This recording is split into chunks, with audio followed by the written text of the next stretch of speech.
Assalamualaikum teman, sahabat, saudaraku semua. Apa kabarnya? Semoga hari ini menjadi hari yang berkah untuk kita semua. Alhamdulillah Rabbil Alamin. Nahmaduhu wa nasta'inuhu wa nastaghfiruh. Wa na'udhu billahi min shururi anfusina wa min sayyiati a'malina. Man yahdihillah fala mudilla lah. Wa man yudlilhu fala hadiya lahu amma ba'du. Allahumma inna nas'aluka salamata sadri wa na'udhu bika min su'i sadr. Wa nas'aluka al-khaira kullahu mimma 'alimna wa ma la na'lam. Wa na'udzu bika minasy syarri kullihi mimma 'alimna wa mimma la na'lam innaka anta 'allamul ghuyub. Baik, Bapak Ibu Saudara ikhwan akhwat fillah, alhamdulillah udah lebih setahun ya. 2019 awal apa akhir? Juli, pertengahan ya. Lumayan juga ya. Dan ini memang awal saya keluar selama Covid ini pertama. Jadi yang pertama saya injak Sumatera dulu. Semoga Allah meridhoi perjalanan kita, amin. Saya di request membicarakan Al-Imam Al-Mahdi, benar? Emang begitu tulisannya? Salah kali? Baik. Berbicara akhir zaman sama seperti membicarakan ghaib. Alam ghaib ataupun akhir zaman, karena dia ghaib, tidak ada caranya kecuali kembali kepada sunnah Nabi atau kepada Al-Quran jika ada. Tapi persoalan Mahdi tidak bertemu di dalam Al-Quran secara eksplisit, namun baru secara jelas ditemukan dalam hadis-hadis Nabi sallallahu alaihi wasallam.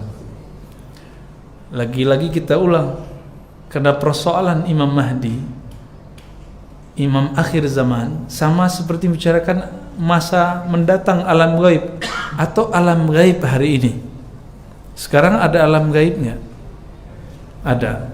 Membicarakan alam gaib, metode yang paling aman, sebenarnya ada metode lain, namanya metode kasyaf. Tapi kasyaf itu berbahaya kalau tidak ahli, bisa kemasukan setan. Kasyaf itu penyingkapan mata batin ya. Maka yang aman adalah kembali kepada riwayat-riwayat yang dikabarkan oleh Nabi Muhammad sallallahu alaihi wasallam. Di tahun 255 Hijriah lahir seorang imam dari keturunan Ahlul Bait. Belum besar umurnya, hilang. Imam itu terhitung imam ke-12. Orang Syiah kemudian mengkultuskannya sebagai Imam Al-Mahdi. Kehilangannya disebut dengan ghaibah al-ghaibah as-sughra, kegaiban pertama. Apakah itu yang dimaksud Imam Mahdi dalam tradisi Ahlus Sunnah? Maka tidak lama berselang setelah kejadian hilangnya Imam Mahdi versi Syiah ini, kelompok Syiah, maka muncullah Imam Ahlus Sunnah bernama Sulaiman ibnul Ash'as yang sering disebut sebagai Imam Abu Dawud. Imam siapa namanya? Sering dengar gak nama Abu Dawud? Hadis Sahih Bukhari, HR Bukhari. Sahih Muslim, HR Muslim.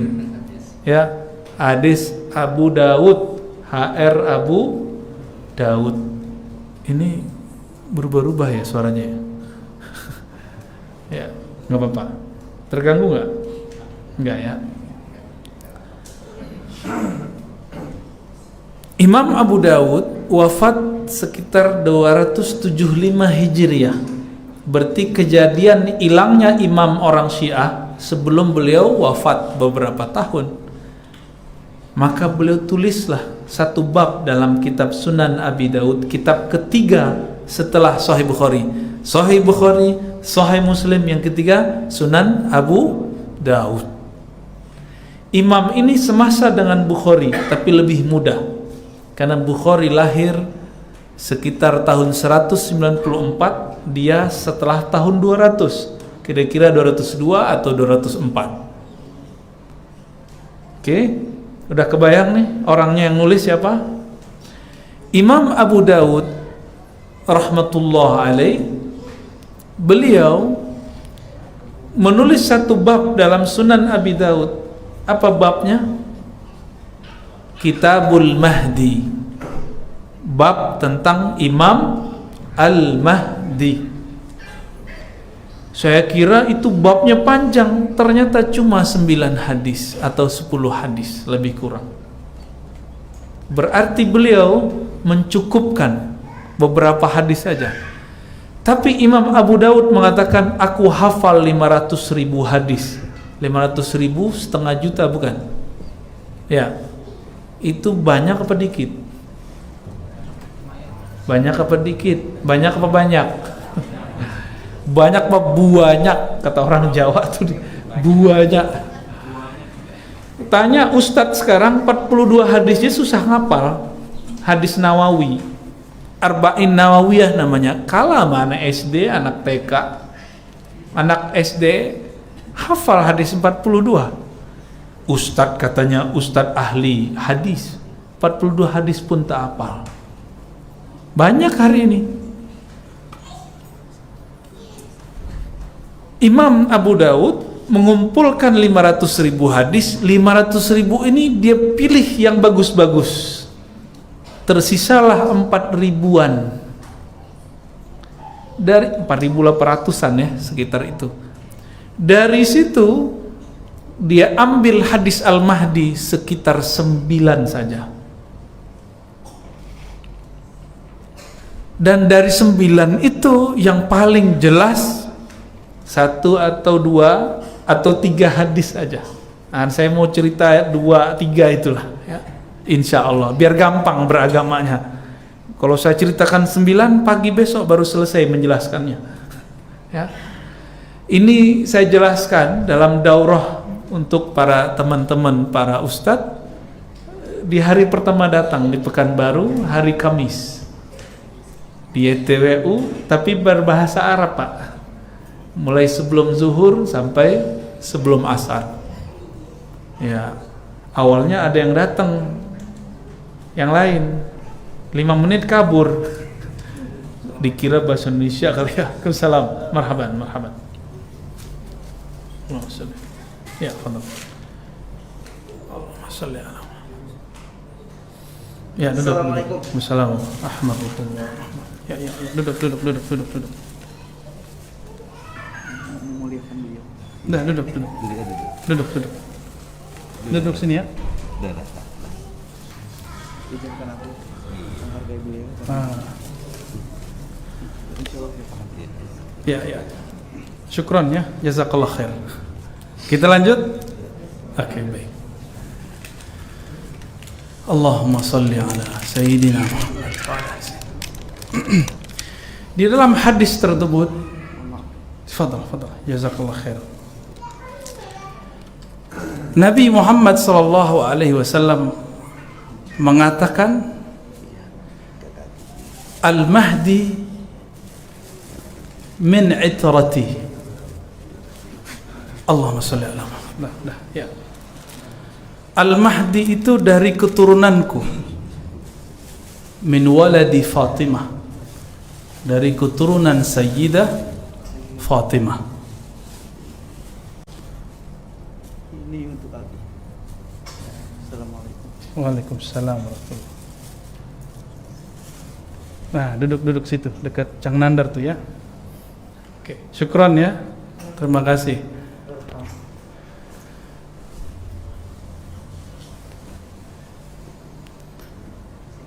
Jadi apa kata Nabi? Al-Mahdi minni atau min itrati min waladi Fatimah.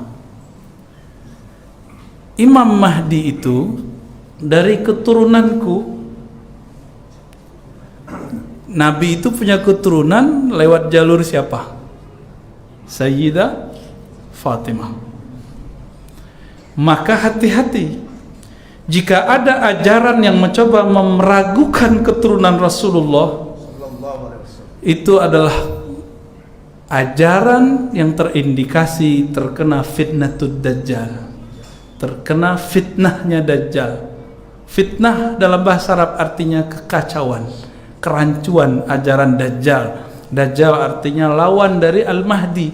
Al-Mahdi yang dapat hidayah, dajjal yang tidak dapat hidayah, pembohong. Maka ajaran mana saja hari ini yang membenci keturunan Rasulullah sallallahu alaihi wasallam, ajaran tersebut perlu dicurigai. Ya, udah lihat saya aja sini. Lihat saya sini. Udah lihat saja. Mahabbah. Ya. Al-hubbu yu'mi wa yusim. Udah jawab, biarin aja, biarin aja. Hari ini ada nggak orang yang ngajarin benci dan meragukan keturunan Nabi, terus bilang nggak ada keturunan Rasulullah hari ini? Ada nggak? Ada. Curigai kelompok itu. Paham? Ada kelompok bilang, tokoh bilang, mana ada keturunan Nabi? Udah kena deh. Kenapa? Karena imam akhir zaman pasti keturunan Rasulullah SAW. Nanti ngeles, kita keturunan lewat jalur bapak, ini kok lewat jalur Fatimah? Emang urusannya apa? Ada orang Minang nggak di sini? Lewat jalur bapak apa ibu? Sukunya? Mama tuh.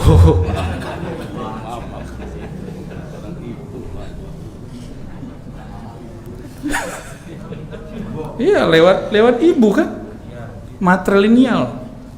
Kalau antum matre, ya serius amat sih.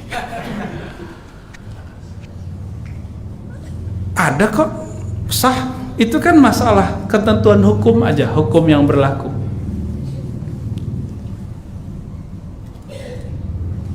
Jadi poin pertamanya apa? Al-Mahdi pasti keturunan Fatimah.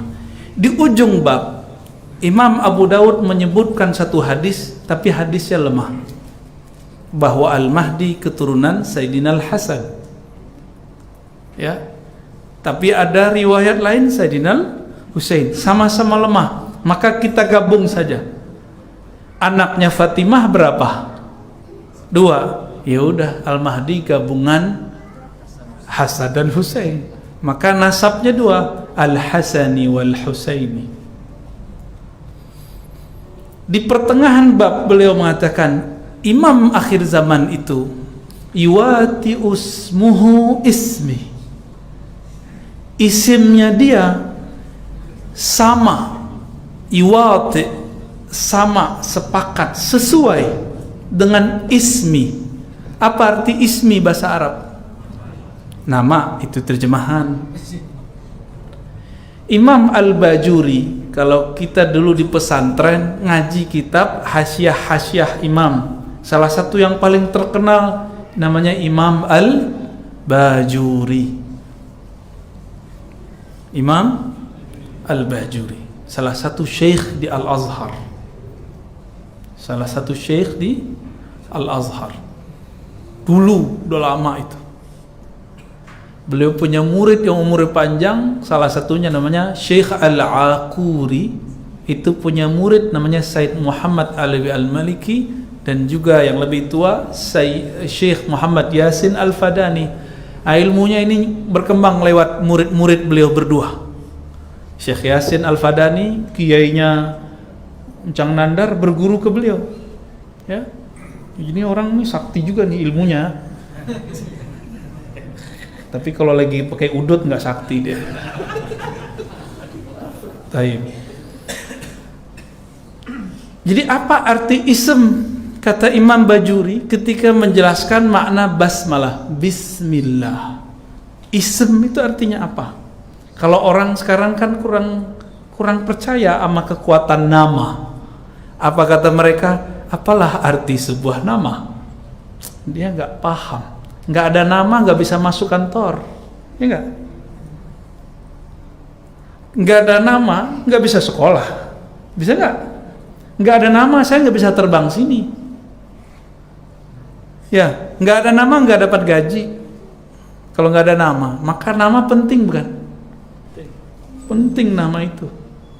Nama itu diri kita. Nama itu harga diri kita. Nama itu hakikat kita.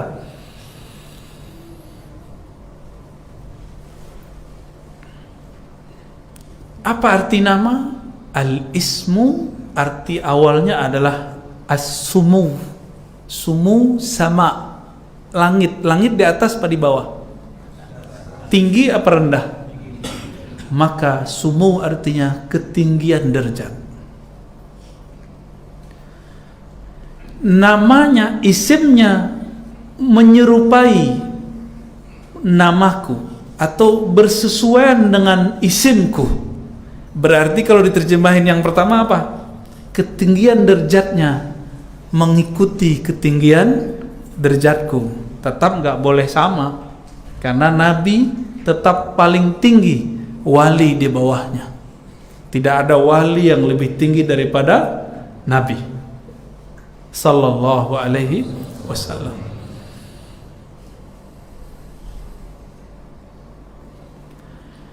Apa rahasia ketinggian Nabi? Nabi itu siapa sebenarnya? Jika ingin faham Nabi, maka cukup baca surat Shaf, As-Saff. Apa kata Nabi Isa? Nabi Isa ini gelarnya Ruhullah wa Kalimatuh, rohnya Allah dan kata Allah, kalimatnya Allah. Apa kata beliau?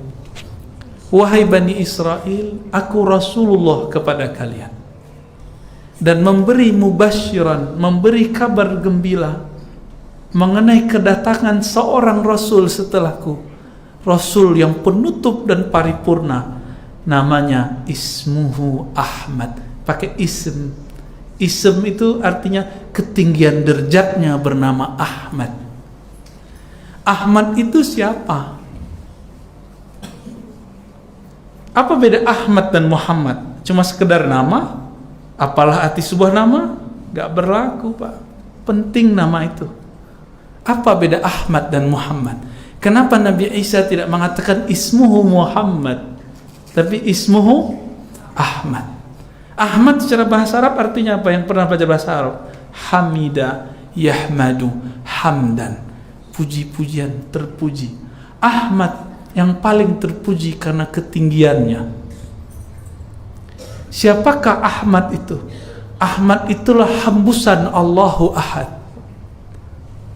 Allah pertama kali menghembuskan nyawa pertama, roh pertama di alam semesta ini bernama Ahmad.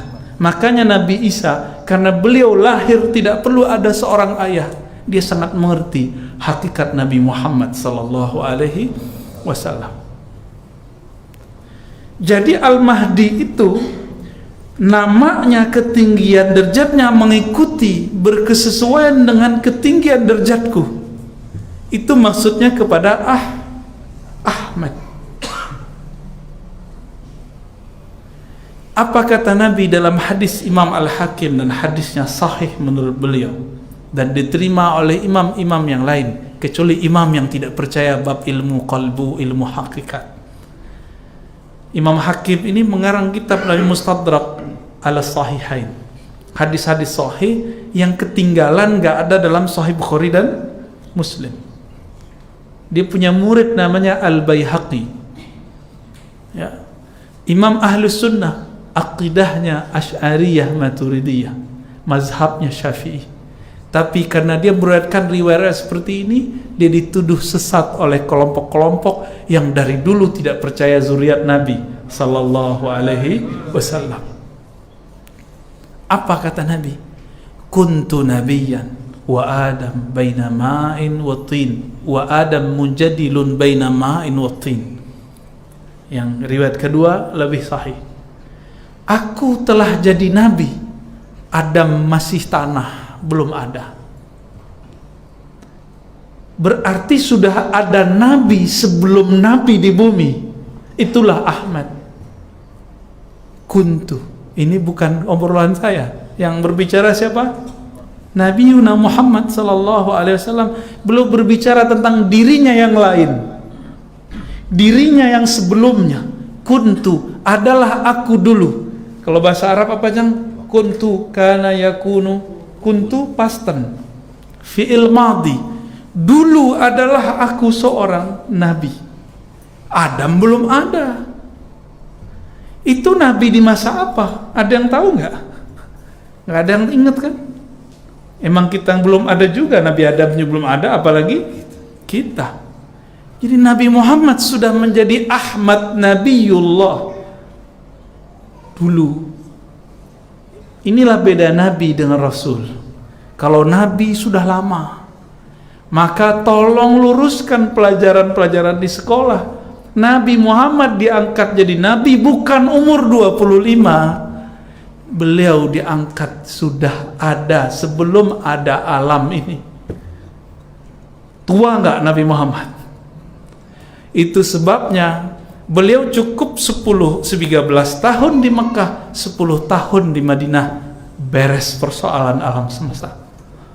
Nggak usah lama-lama seperti Nabi Nuh 950 tahun. Nggak usah lama seperti Nabi Ibrahim yang hampir 200 tahun. Nggak usah lama-lama. Cukup berapa tahun di Mekah? 13. Pindah ke Madinah 10 lebih dikit, hampir ke 11. Tak masuk tahun 11 Rabiul Awal wafat. Muharram, Safar, Rabiul, jadi masih 10-an. 10 tahun akan ismuhu Ahmad, surat Saf. Namanya Nabi Muhammad itu dulu alamnya alam bumi atau alam apa? Bumi kali ya, belum ada memang. Itulah alam ruh. Bahkan sebelum alam ruh, malaikat Jibril aja belum ada. Itulah sebabnya malaikat Jibril menjadi pelayannya Rasulullah sallallahu alaihi wasallam. Dulu Nabi Khidir pernah menjadi guru Nabi Musa. Ketika Nabi Khidir menjadi guru Nabi Musa, sosok ini mengatakan, "Hai Abdul Muttalib, nanti anakmu namain Muhammad ya." Ya. Terus apa kata Abdul Muttalib? "Tolong doakan cucuku ini." Kata orang tua ini, "Justru aku yang butuh doa dia." Belakangan dicek oleh ahli riwayat yang mengerti ilmu ini, itu adalah Nabiullah Khidir. Jadi seorang Nabiullah Khidir itu butuh doa Nabi Muhammad sallallahu alaihi wasallam, gurunya Nabi Musa. Kenapa? Spirit ruh yang ada di dalam jiwanya Nabi, di dalam badannya Nabi itu adalah ruh Ahmad. Itu maknanya kuntu nabiyan. Dulu aku nabi, nama kenabianku Ahmad. Kalau di bumi nama kenabiannya Muhammad Rasulullah. Maka kalau kita syahadat asyhadu alla ilaha illallah, bukan asyhadu Ahmad, tapi asyhadu Muhammad. Karena Ahmad itu syahadatnya masa dulu, masa azali dan masa laruh, bukan sekarang. Siapa Al-Mahdi? Maka Al-Mahdi yang dia mewarisi spirit Ahmad itu, yuwati usmuhu ismi. Jadi jangan cocok logi, ikutin aja ayatnya, ikutin hadisnya, pakai ilmu bahasa, ikutin imam-imam kita, terang maknanya. Jadi nggak usah khawatir persoalan Al-Mahdi. Yang kita khawatirkan satu, kita pantas nggak menjadi tentaranya, menjadi pengikutnya. Ini corona begini aja udah banyak yang ngeluh, nyalahin ini, nyalahin itu. Lupa kalau ini izin Allah semua. Tauhidnya berubah. Bener nggak?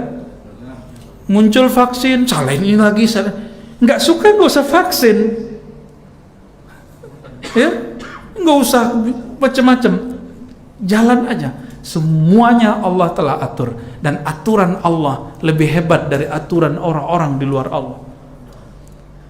Ada orang buat konspirasi Allah lebih hebat. Allah itu khairul makirin. Makar itu kan bahasa lama. Sekarang kalau boleh disebut makar itu konspirasi. Dulu ketika Abdullah bin Ubay, pemimpin munafik, mencoba ingin menghancurkan masjid dari dalam, maka dia taruh itu orang munafik banyak di kelompok sahabat-sahabat Nabi. Nabi ini kan bukan guru tunggal. Nabi ini mengkader guru-guru. Maka sahabat ini gurunya ini, sahabat ini gurunya ini. Sahabat yang bekerja nggak bisa hadir, nanti datang kepada guru siapa. Begitu terus bolak-balik. Jadi dulu itu banyak guru. Karena banyak guru, kebangkitan itu cepat. Ini yang tidak ada di nabi-nabi sebelumnya. Nabi sebelumnya pemain tunggal. Nabi Musa aja yang berdua sama Nabi Harun. Selebihnya pemain tunggal. Jadi kalau dakwah kita mau cepat berkembang, jangan main sendiri. Ya seperti ini. Ada yang ngatur ini, ada yang ngatur ini.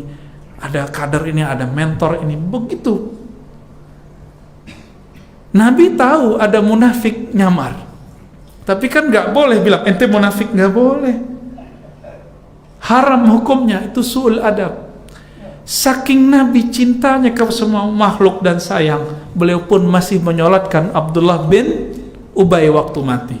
Sampai ditegur oleh Allah karena orang ini jahatnya bukan main kepada Rasulullah SAW. Dalamnya setan. Jadi ada orang-orang emang orang beneran Pak. Tapi ada orang yang syayatinul ins. Dia manusia tapi dalamnya setan. Kenapa? Nabi mengatakan inna syaitan yajri majrad dam. Setan itu mengalir di setiap pembuluh darah. Ada darah gak di lidah? Maka kita bisa dipinjam lidah kita oleh setan. Ada darah di mata?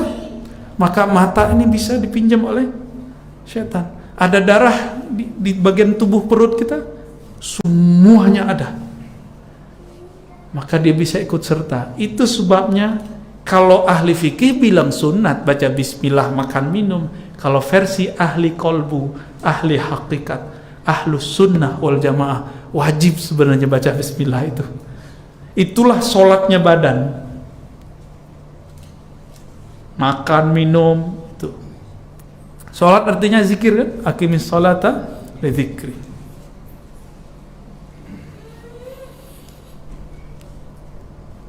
Jadi Al-Mahdi ini gimana? Ini baru satu nama loh kita jelasin. Ketinggian derajatnya mengikuti ketinggian derajat Nabi. Maka beliau pewaris spirit Ahmad. Jadi dalamnya Al-Mahdi itu Ahmad. Ilmunya, ketinggian derajatnya, tuanya. Ini ada bukti lain. Ketika Nabi Mi'raj sampai ketemu Nabi Yusuf di langit berapa? Di sini udah peringatan Isra Mi'raj kan? Ayo kita cek nih. Nabi Muhammad sallallahu alaihi wasallam ketemu Nabi Yusuf, nabi paling cuak sealam semesta. Kalau ibu-ibu lihat, itu ibu lupa napas, mungkin mati.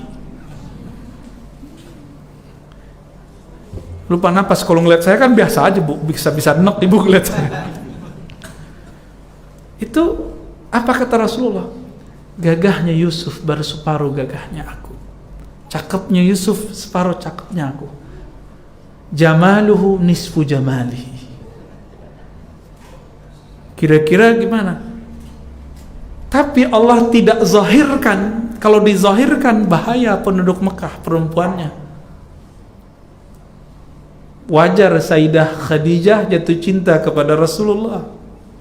Padahal Khadijah ini udah nggak mau nikah kayaknya, udah trauma dia nikah.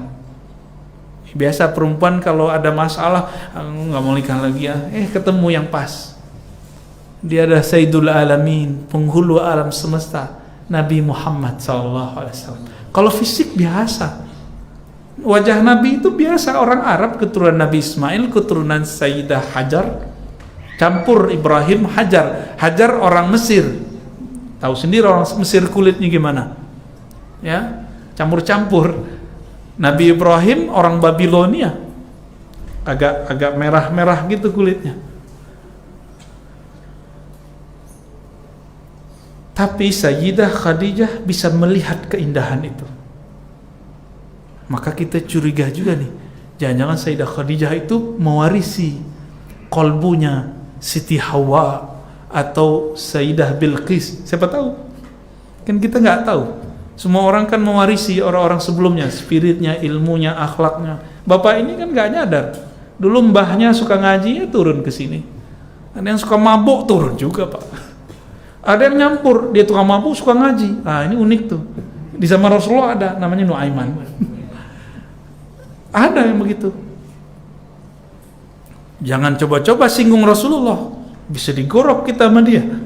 Jadi dia cinta kepada Allah dan Rasul, cuma dia punya kecanduan yang dia susah untuk ngatur dirinya. Waktu itu belum ada namanya terapi orang kecanduan narkoba, zaman Sayyidina Umar.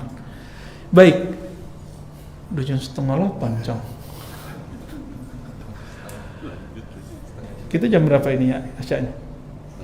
7:30 ya. Jadi Nabi Muhammad itu menyebutkan imam akhir zaman itu keturunannya. Berarti maksud beliau apa? Itu Al-Mahdi itu mewarisi aku, gitu maksudnya. Chip di dalam dirinya, spirit yang ada dalam dirinya, itu semangat yang ada di dalam diriku. Nabi Muhammad sallallahu alaihi wasallam ketika dibawa, ya, dijadiin orang biasa kayak pemuda-pemudi di kampung, tapi orang baik yang nggak pernah buat aneh-aneh, soleh biasa. Ada orang tengkar dia damain, kayak orang biasa, kayak pemuda taruna namanya, karang taruna, kira-kira begitu. Nabi memerankan itu, ngelakon namanya. Sampai kemudian datang perintah. Maka bertanya Abu Zar ketika Nabi sudah sukses. Ini penutup sebelum Isya. Apa kata Abu Zar? Wahai Rasulku, wahai kekasihku, kapan engkau tahu engkau seorang Nabi? Kapan engkau tahu engkau seorang Nabi?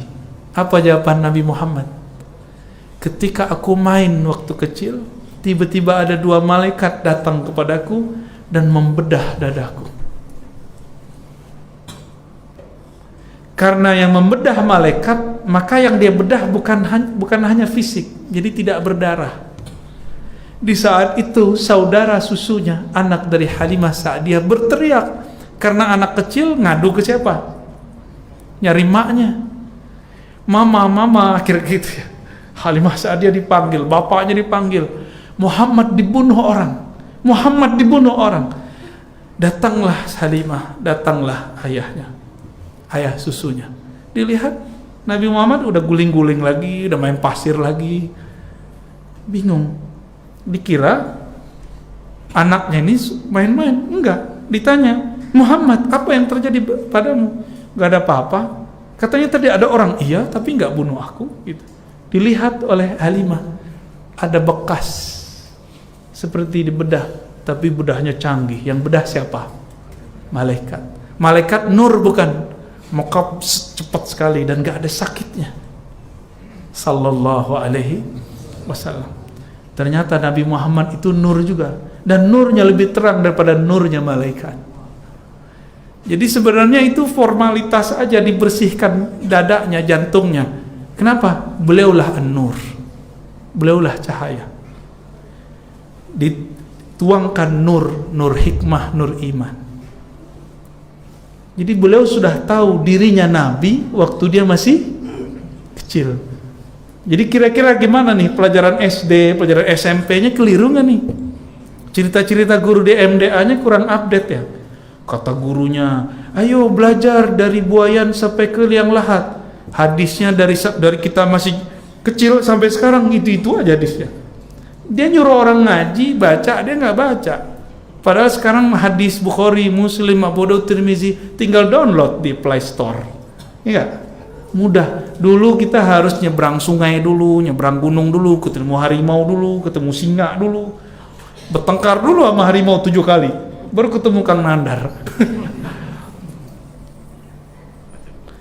Imam Bukhari begitu cari hadis. Ayah Buya Hamka diceritakan oleh Buya Hamka, waktu beliau berdakwah, dulu kan belum ada jalan tol. Enak ya, orang Duri Dumai mah enak, hari ini udah tol. Dulu nggak suka, sekarang selfie. Parah kalian. Ya. Itu dulu Buya Hamka. Cerita apa? Ayahku pernah dulu dihadang oleh Qoti Utorik. Kayak apa Qoti Utorik itu ya? Pembegal tengah jalan. Dikira bawa banyak duit kali. Habis pulang dakwah. Mirip-mirip kayak cerita ulama kita terdahulu. Udah mau dibunuh segala macam, diajak ngobrol sama dia, bro sini dulu, kita minum dulu, makan dulu, ntar sebelum ente ngapain saya sholat dulu ya, zikir, baca Yasin. Dilihat ke belakang nangis jadi muridnya, begal jadi murid ayah Buya Hamka. Kita nggak begitu ya. Kalau saya masih ada yang nemenin nih ya teman-teman. Barakallahu fikum ya, semoga diberkahi.